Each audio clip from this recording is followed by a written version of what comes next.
the end of the Mahabharata, Gandhari faced immense loss and pain due to the death of her sons. She believed that Lord Krishna, with his divine powers, could have prevented the war, but chose not to. Hence she cursed him that 36 years later, he and his Yadu clan would face destruction by killing each other, and Dwarka would be submerged in the sea. Time passed, and after 36 years, her curse started taking effect. Conflict arose among the Yadavas, leading to their mutual destruction and the eventual submersion of Dwarka in the sea. One day, Lord Krishna was lying under a tree near a river. At that moment, a hunter named Jara came into the forest.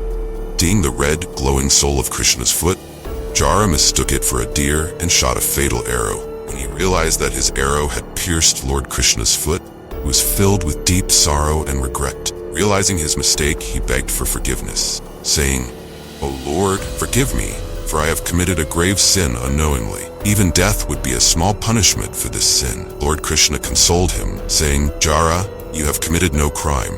In the Treta Yuga, you were the monkey king Bali, whom I killed by hiding behind a tree, which was against the rules of warfare. Therefore, my death was predestined at your hands.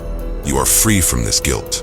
With these words, Lord Krishna departed from the material world. Jara, saddened, went to Arjuna and informed him of the situation. Arjuna, in deep grief, performed Krishna's last rites. His entire body turned to ashes, except for his heart, which remained vibrant and divine. Arjuna placed the heart on a wooden plank and set it afloat in the river. The heart drifted down the river and eventually reached the Mahanadi shore in Odisha. There, it was found by the Subhadra tribe, whose chief was Vishwakarma. Recognizing its divinity, Vishwakarma worshipped it secretly as the idol of Nilmata. No one except the tribal community was aware of this.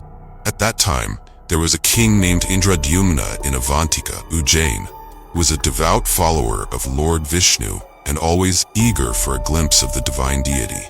One day, a wandering sage came to his palace and informed him that Lord Vishnu was being worshipped in Odisha in the grand form of Nilmata. The sage urged the king to find this sacred place in Odisha. King Indradyumna was overjoyed and immediately ordered his Brahmin priest Vidyapati to go to Odisha and search for Nilmadhav. Following the king's orders, Vidyapati set out on a long and arduous journey to Odisha.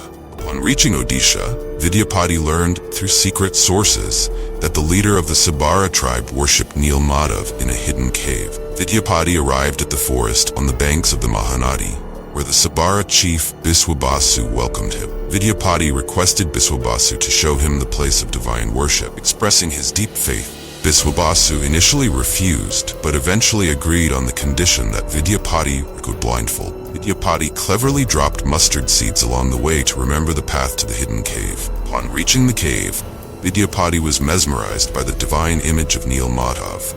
After returning from the cave, Vidyapati informed King Indradyumna of everything. Months later, the mustard seeds Vidyapati had dropped sprouted into plants, guiding King Indradyumna and Vidyapati to the cave. However, when they arrived, they found nothing there. Nilmadhav had disappeared. Disheartened, King Indradyumna returned to his palace.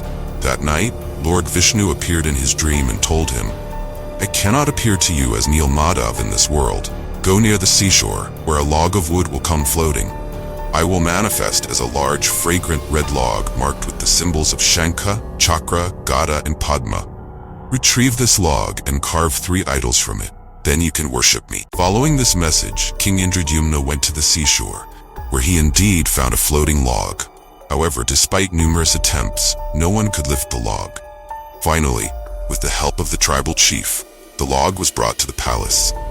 But no skilled artisan could carve the idols from the log. The wood was so strong that no hammer or chisel could affect it.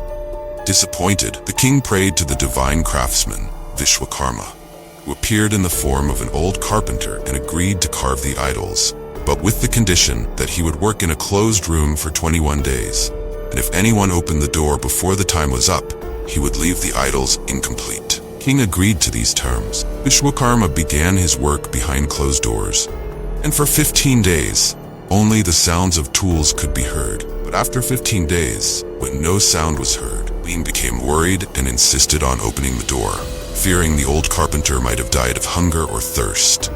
Despite the king's reluctance, the door was opened, revealing that the old carpenter, in reality, Vishwakarma, had vanished, leaving 3 incomplete idols behind. The king was deeply saddened by this and regretted breaking the promise.